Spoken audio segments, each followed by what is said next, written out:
rawat ya. Iya biasa. Dipegang aja dipegang.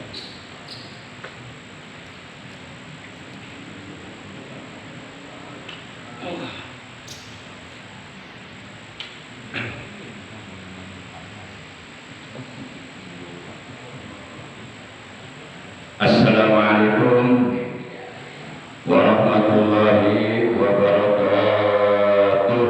Waalaikumsalam warahmatullahi wabarakatuh. A'udzu billahi minasyaitonir rajim.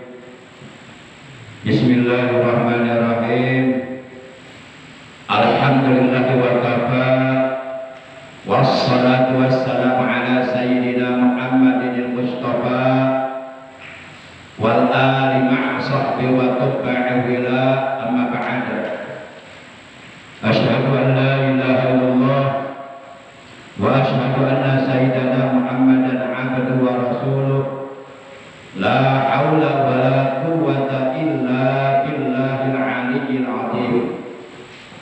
Ma'asyiral muslimin, saudaraku seiman seagama, seakidah, segenap jamaah pengajian rutin malam Ahad Masjid Jami Al-Ikhlas RT 03 RW 07 Komplek TNI AD Dinpekam di Barusa Asri yang seluruhnya tanpa kecuali yang dimuliakan oleh Allah, yang saya hormati, rahimakumullah wa hadakumullah wa hafidhakumullah. Segala puji hanya bagi Allah. Salawat dan salam semoga tetap dilimpahkan selalu atas panutan kita yang mulia, paduka alam baginda tercinta, Nabi agung kekasihnya Allah, Nabi besar Muhammad sallallahu alaihi wasallam, beserta seluruh keluarga beliau, para sahabat beliau dan seluruh pengikut beliau, yang mudah-mudahan kita semua, juga keluarga kita dan saudara-saudara kita, di hari kiamat nanti mendapatkan syafaatul uzma dari beliau, mendapatkan air telaga beliau. Amin ya Allah ya rabbal alamin. Ma'asyiral muslimin rahimakumullah wa hadakumullah.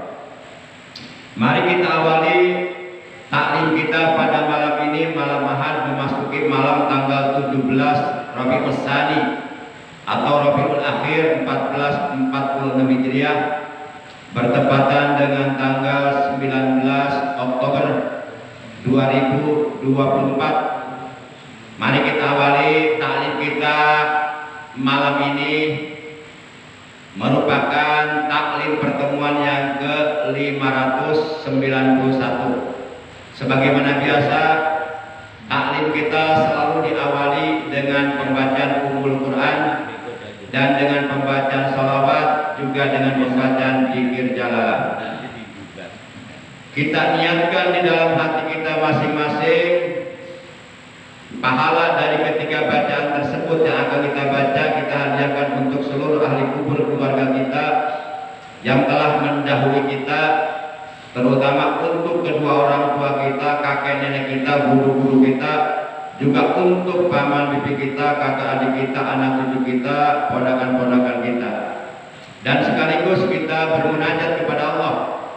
Semoga dengan barokah Fatihah dan salawat yang akan kita baca, yang saat ini sedang dalam keadaan sakit, baik sakit zahirnya maupun batinnya, sakit pikirannya maupun sakit hatinya, baik itu anggota keluarga kita ataupun saudara kita ataupun sahabat kita ataupun tetangga kita yang seiman dengan kita, semoga dengan barokah Fatihah dan selawat yang akan kita baca, yang sedang sakit oleh Allah lekas disembuhkan dari sakitnya dan diberikan kesehatan yang barokah, yaitu kesehatan yang selalu digunakannya untuk beribadah kepada Allah secara istiqamah, untuk beramal soleh, untuk berbuat baik. Bitilka niyatil Fatihah.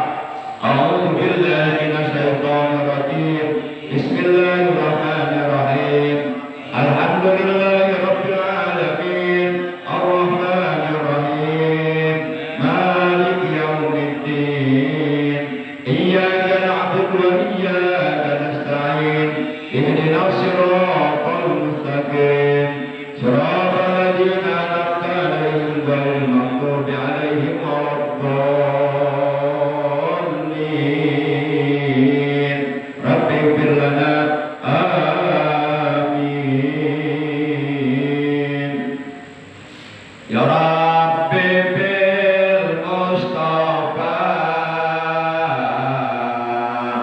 balik maqasidana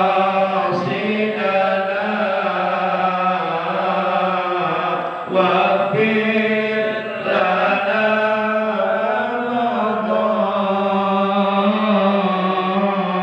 ya wasi'al karami yaghfir lana ma madha ya wasi'al karami wa habibul ladzi terja syafa'atuhu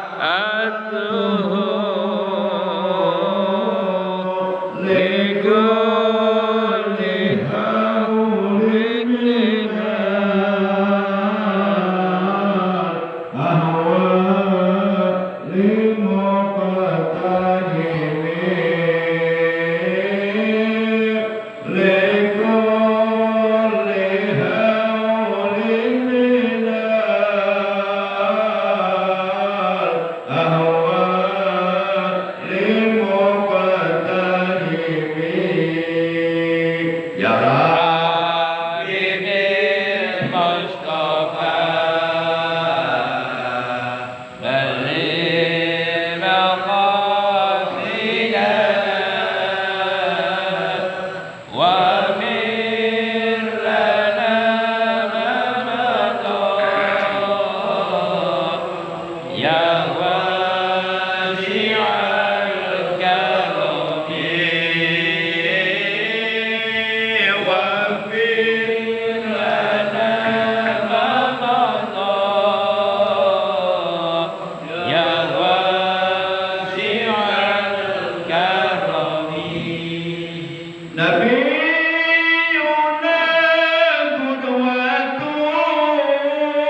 qudwatun linnasi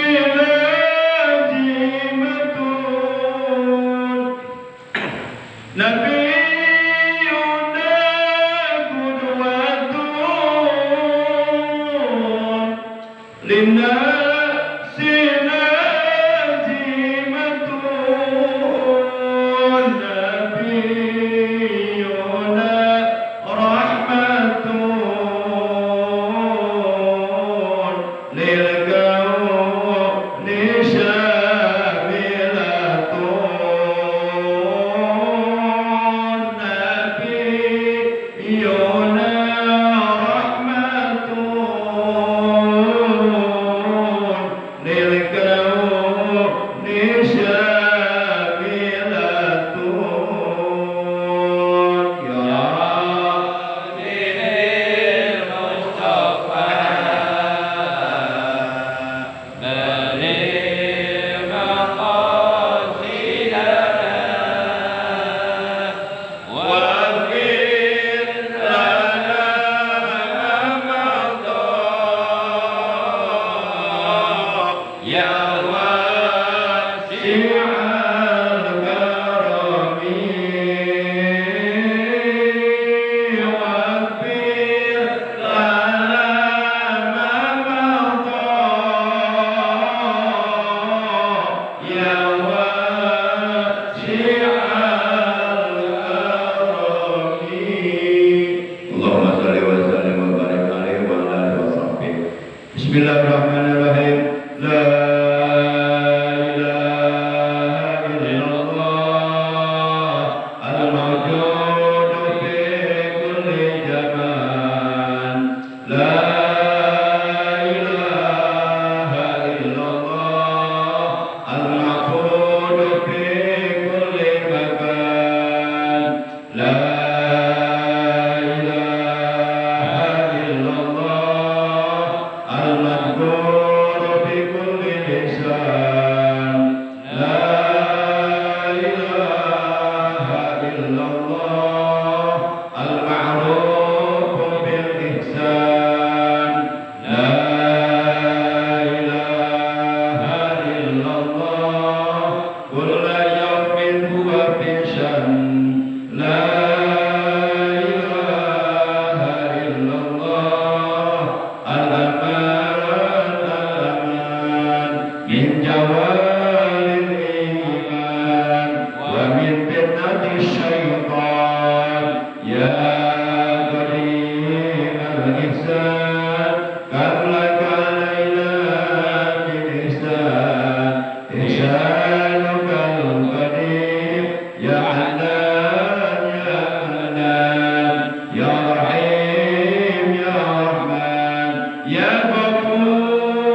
dalam hadis sahih yang telah diriwayatkan oleh dua orang ulama kenamaan ahli di bidang ilmu hadis, yaitu Al-Imam Bukhari dan Al-Imam Muslim. Dari Abu Hurairah radhiyallahu ta'ala anhu, ia berkata bahwa Rasulullah sallallahu alaihi wasallam telah bersabda, sab'atun yudhilluhumullahu bi dhillihi yauma la dhilla illa dhilluh, imamun adilun wa syabun nasha'a fi ibadatillahi azza wa jalla wa rajulun qalbuhu mu'allaqun bil masajid wa rajulani tahabba billahi jatama'a alaihi wa tafarraqa alaihi wa rajulun da'athum ra'atun jata mansabin wa jamalin faqala inni akhafullah wa rajulun tasaddaqa bi sadaqatin fa akhfaha hatta la ta'lama shimaluhu ma tunfiqu yaminuhu wa rajulun dzakarallaha ta'ala khaliyan fa fadat 'aina, muttafaqun alaih.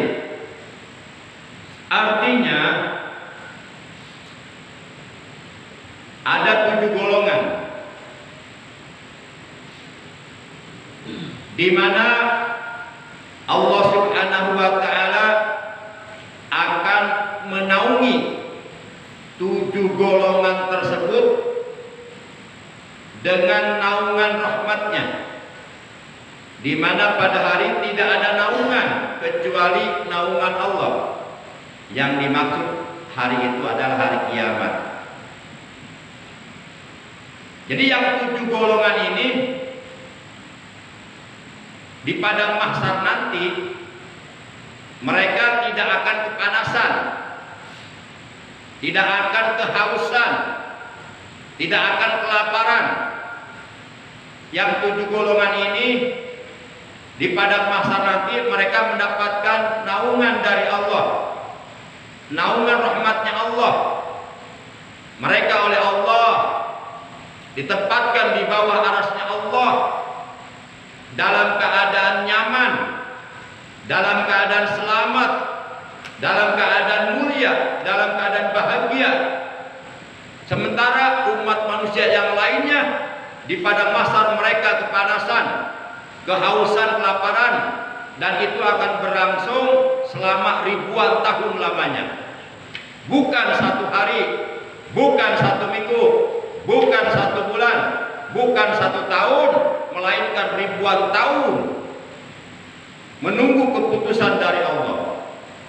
Para jamaah yang dimuliakan oleh Allah Subhanahu wa taala, maka beruntunglah, berbahagialah siapapun di antara kita yang nanti akan termasuk dari salah satu 7 golongan tersebut. Mudah-mudahan kita ada di dalamnya. Amin. Walau misal kita nggak masuk golongan pertama, mudah-mudahan masuk golongan kedua. Nggak masuk golongan kedua, mudah-mudahan masuk golongan ketiga. Tidak masuk golongan ketiga, semoga masuk golongan keempat, atau golongan kelima, atau golongan keenam, dan yang terakhir golongan ketujuh. Para jamaah yang dimuliakan oleh Allah Subhanahu wa taala, karena di hari kiamat nanti berdasarkan keterangan sebuah hadis yang diriwayatkan oleh Imam Abu Dawud dan Imam Al-Hakim dari sahabat Nabi yang bernama Abdullah bin Umar atau disebut juga Ibnu Umar radhiyallahu taala anhuma, ia telah berkata bahwa Rasulullah sallallahu alaihi wasallam beliau telah bersabda, "Inna syamsa tadnu yaumal qiyamati hatta tablugul aruqu nisfal wujud." Sesungguhnya di hari kiamat nanti, di padang mahsyar nanti, ketika umat manusia dikumpulkan oleh Allah di padang mahsyar untuk dihisab amal baik dan buruknya, untuk diminta pertanggungjawabannya oleh Allah, di saat itu jarak matahari dari kepala mereka, di atas kepala mereka sangat amat dekat jaraknya, sehingga seluruh manusia saat itu akan merasakan panas luar biasa. Keringat mereka akan terus-terusan mengalir, bercucuran dengan tiada henti-hentinya, hatta tablughal aruqu risfal ujun, kata Nabi, sampai seseorang sampai seseorang keringatnya, air keringatnya atau air keluhnya sampai di setengah telinganya. Artinya nanti banyak umat manusia yang tenggelam dengan air keringat mereka sendiri. Dan di sana kita akan kehausan, akan kelaparan. Dan di sana kita tidak akan dapat menemukan air ataupun makanan untuk kita makan. Karena kita nanti di sana dikuburkan nggak bawa makanan.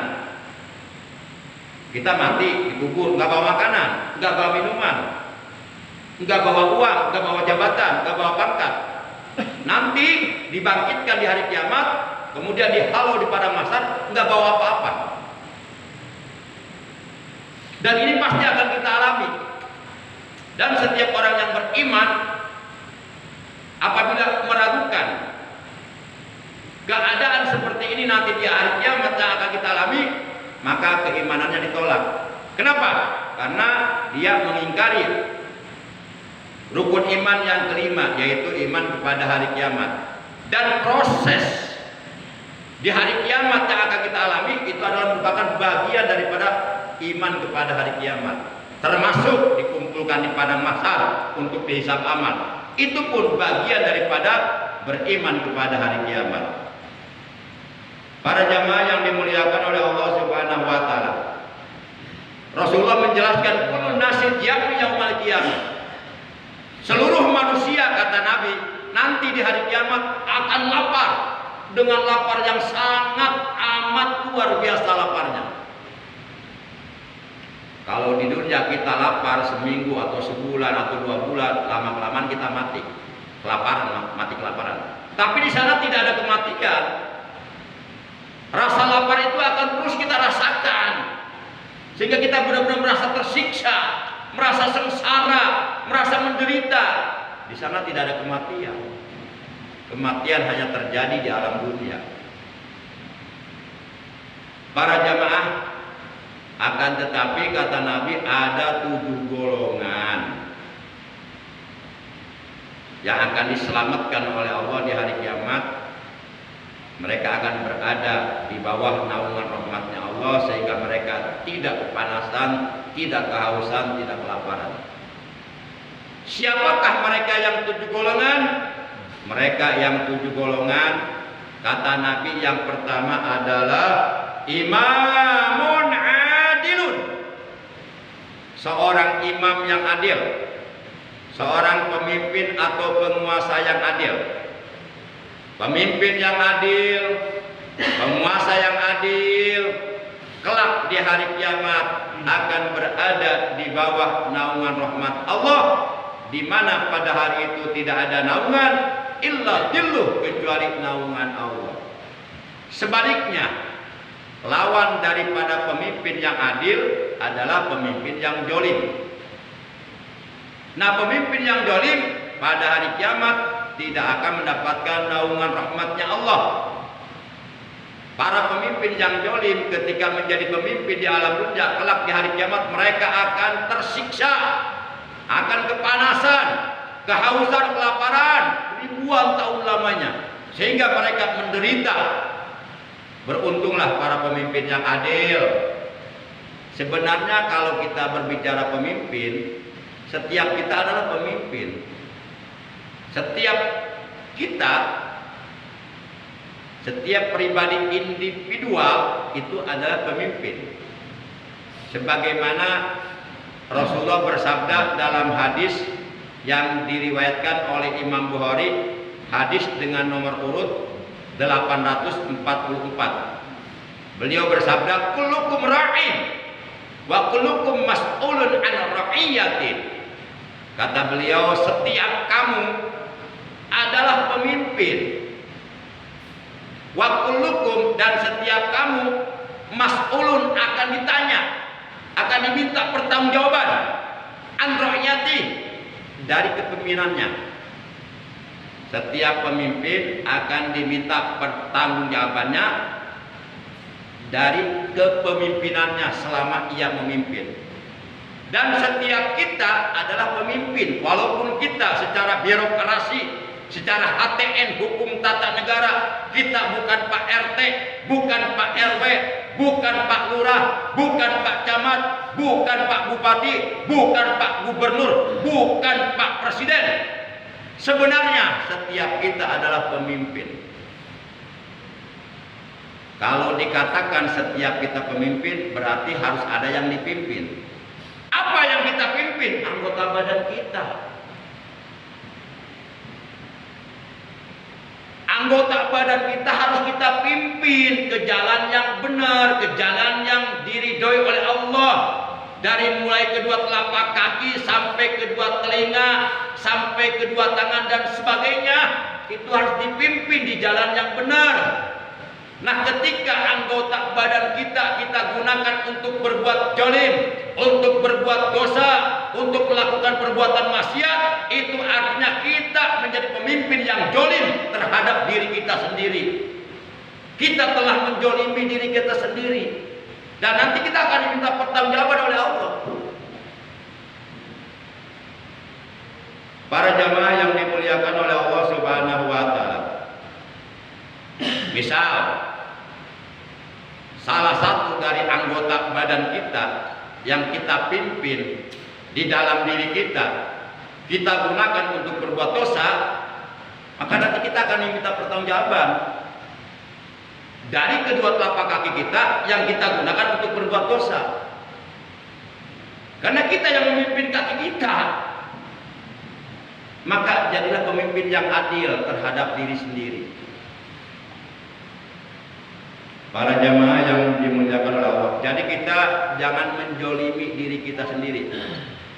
Kita jangan menjadi pemimpin yang jolim terhadap diri kita sendiri, apalagi terhadap orang lain, apalagi terhadap rakyat.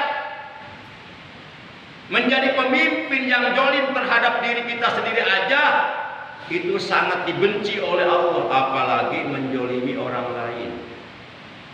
Para jamaah yang dimuliakan oleh Allah Subhanahu wa taala. Jadi yang pertama, pemimpin yang adil itu akan mendapatkan naungan pada hari kiamat, di mana hari itu tidak ada naungan kecuali naungan Allah.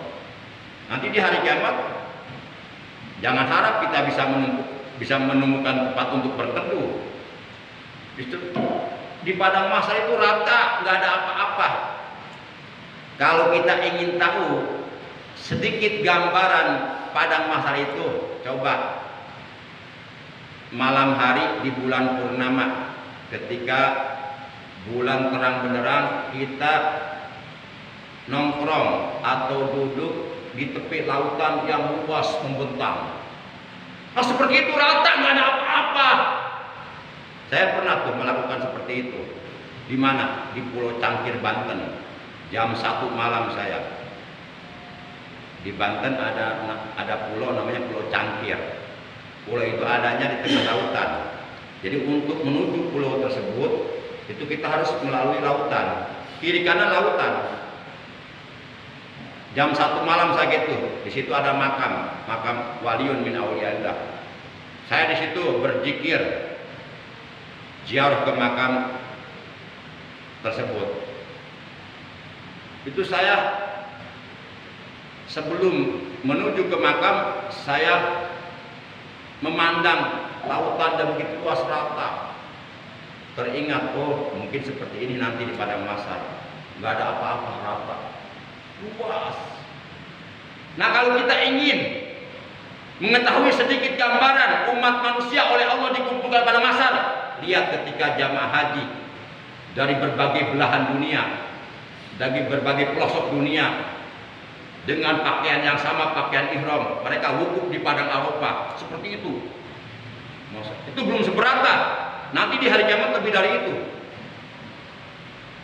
Para jamaah yang dimuliakan oleh Allah Subhanahu wa taala, Kemudian yang kedua, yang akan mendapatkan naungan Allah, di mana pada hari itu tidak ada naungan untuk kita berteduh kecuali naungan Allah. Yang kedua adalah wasyabun nasya'a fi ibadatillahi azza wa jalla.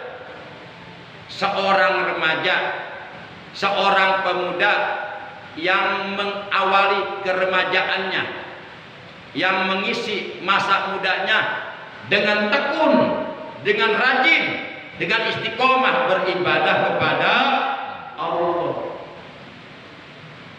Kalau ada anak muda rajin beribadah itu luar biasa. Di zaman seperti sekarang ini, anak muda bisa rajin ibadah itu luar biasa. Kenapa? Karena keadaan zamannya sudah begini. Pengaruh-pengaruh barat, budaya-budaya barat masuk ke Indonesia, ada di HP-HP mereka. Maka enggak sedikit anak muda yang kurang kuat iman, mereka terjerumus ke dalam perbuatan dosa, perbuatan maksiat, karena terpengaruh dengan budaya barat yang masuk di HP mereka. Makanya kalau ada anak muda, anak remaja di zaman sekarang bisa tekun beribadah kepada Allah, istiqomah, itu luar biasa. Kalau kakek-kakek rajin ibadah itu biasa, memang kudunya.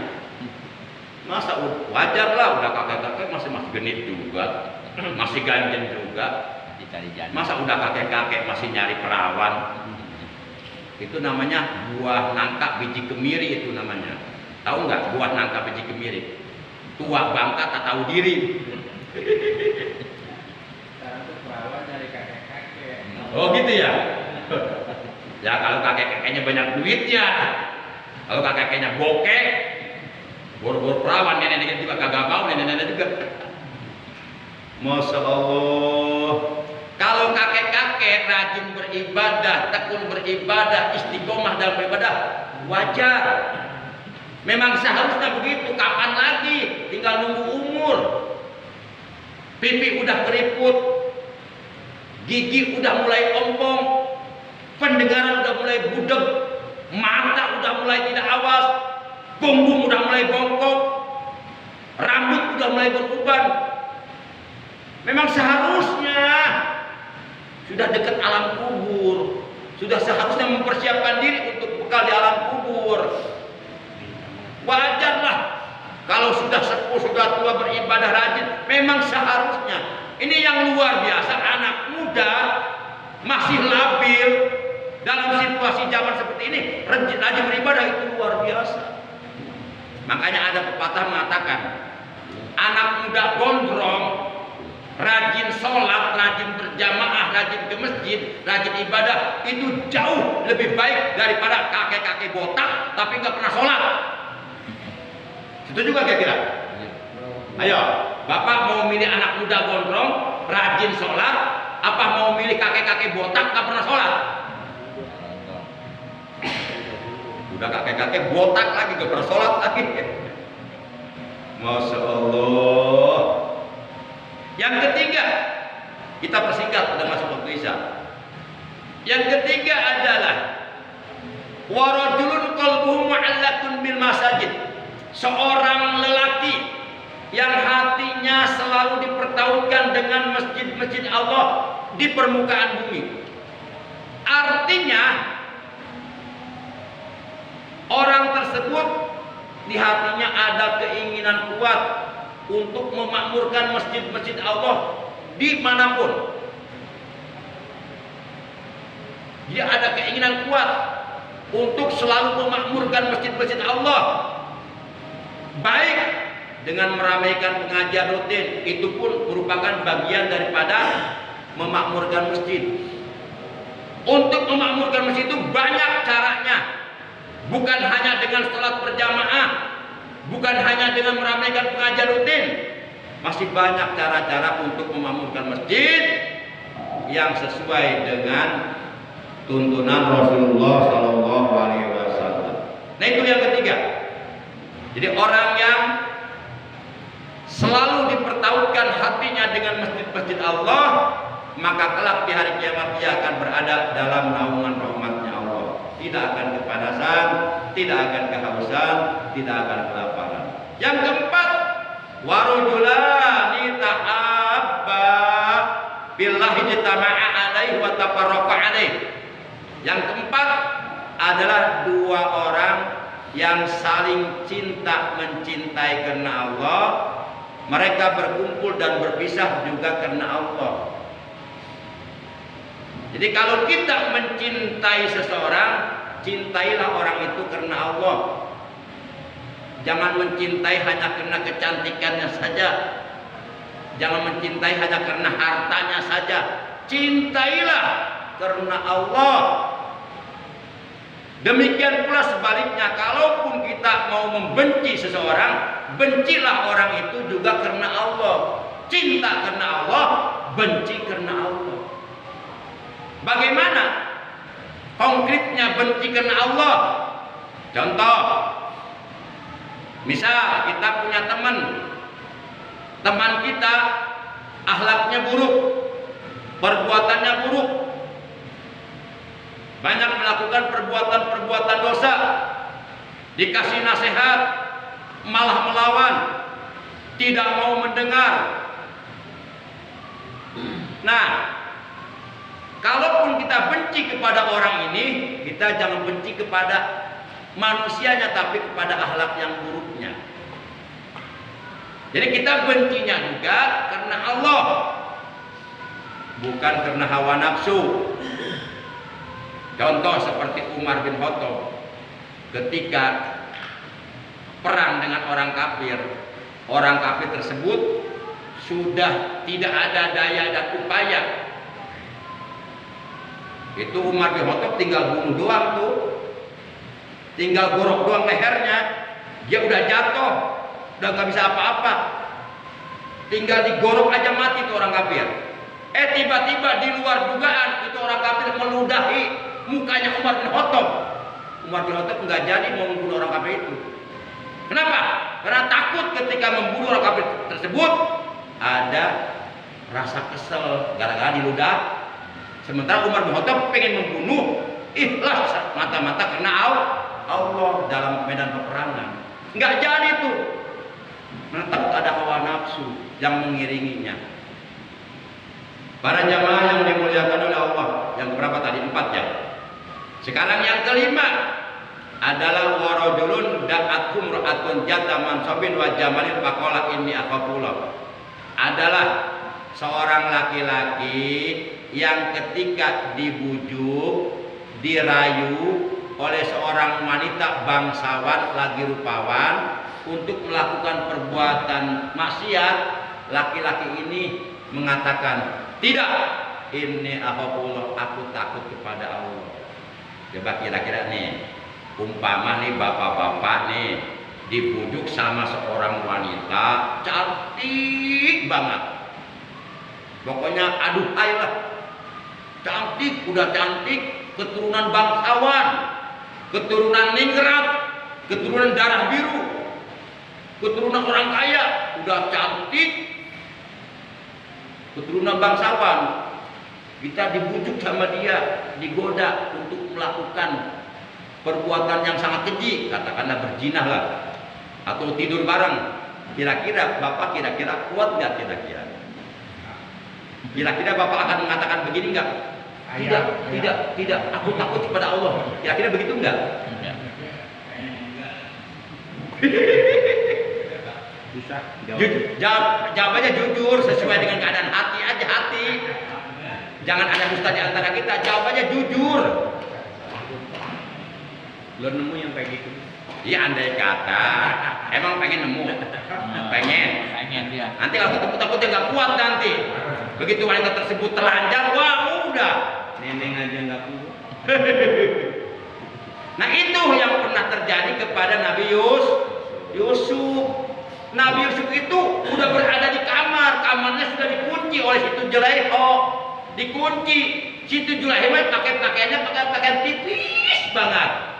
Wanita cantik, itu bangsawan, istri seorang raja. Dipaksa itu Nabi Yusuf untuk melakukan begitu. Tapi Nabi Yusuf mengatakan, ini akhafullah, tidak, aku takut pada Allah. Nah kita Kira-kira bisa nggak seperti Nabi Yusuf dia? Insya Allah, insya Allah, insya Allah. Allahu Akbar. Nah itu yang kelima. Golongan yang keenam yang akan mendapatkan naungan rahmatnya Allah pada hari kiamat, di mana hari itu tidak ada naungan illa jilluh, kecuali naungan Allah, adalah rajulun tasaddaqa bi shadaqatin fa akhfaha hatta la ta'lama shimaluhu ma tunfiqu yaminhum. Adalah seseorang yang mengeluarkan sedekah secara sembunyi-sembunyi, yang mengeluarkan sedekah secara rahasia, yang disebut sedekah sir. Sampai-sampai diibaratkan tangan kanannya mengeluarkan sedekah di jalan Allah, sampai-sampai tangan kirinya tidak mengetahui sedekah yang telah dikeluarkan oleh tangan kanannya. Itu yang disebut sedekah sir. Sedekah secara sembunyi-sembunyi, sedekah secara rahasia, sedekah yang diberikan kepada seseorang dan orang tersebut yang menerima sedekahnya tidak tahu siapa yang telah memberi dia sedekah. Itu sedekah sir. Rasulullah bersabda, as-shadaqatu sir tutfi'u ghadabur rabbi. Sedekah sir, sedekah secara sembunyi-sembunyi, sedekah secara rahasia, tidak diketahui oleh manusia, hanya Allah yang tahu dan dirinya, maka itu dapat meredam kemurkaan Allah. Maka perbanyak sedekah sir. Yang terakhir, yang ketujuh adalah rajulun dzakarallaha ta'ala khaliyan fafadat 'ainah.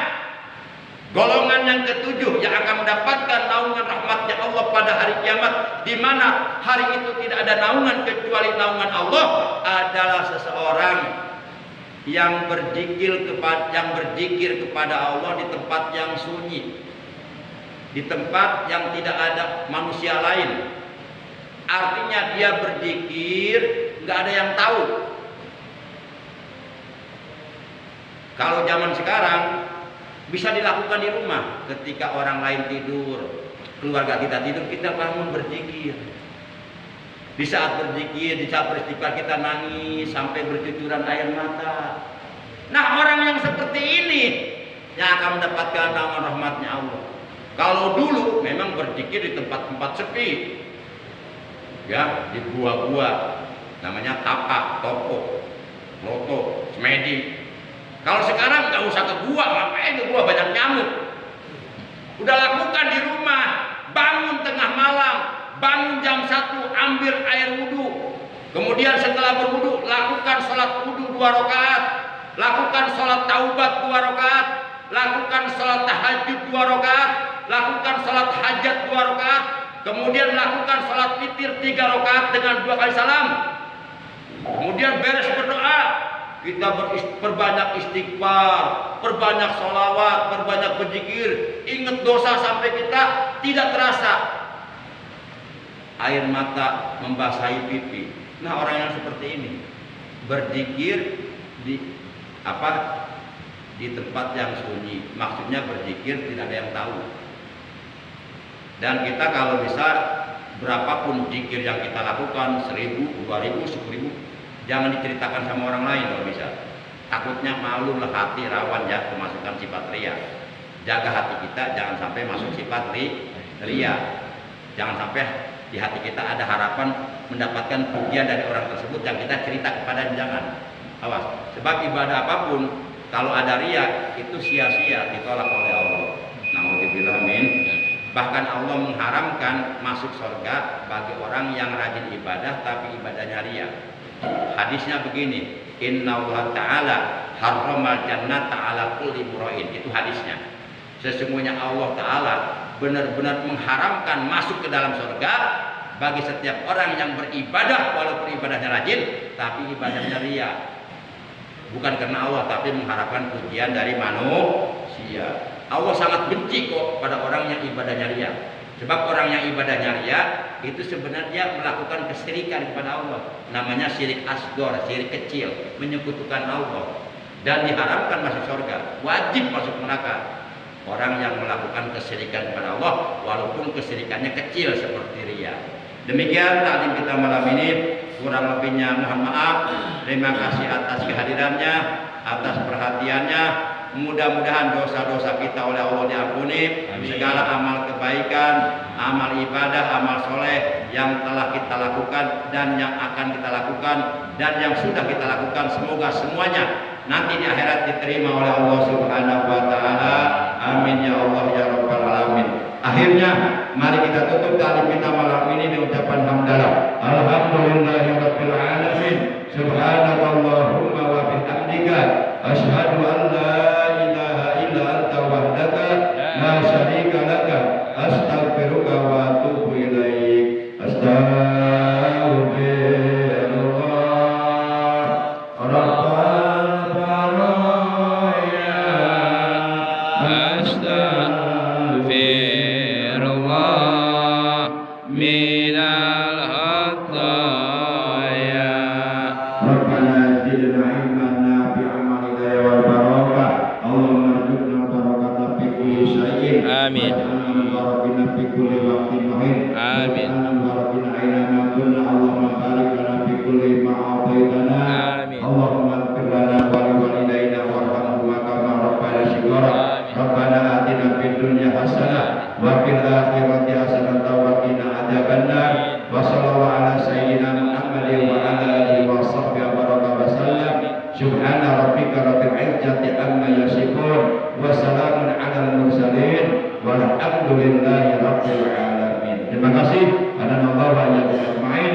Wassalamualaikum warahmatullahi wabarakatuh. Waalaikumsalam warahmatullahi wabarakatuh. Di off.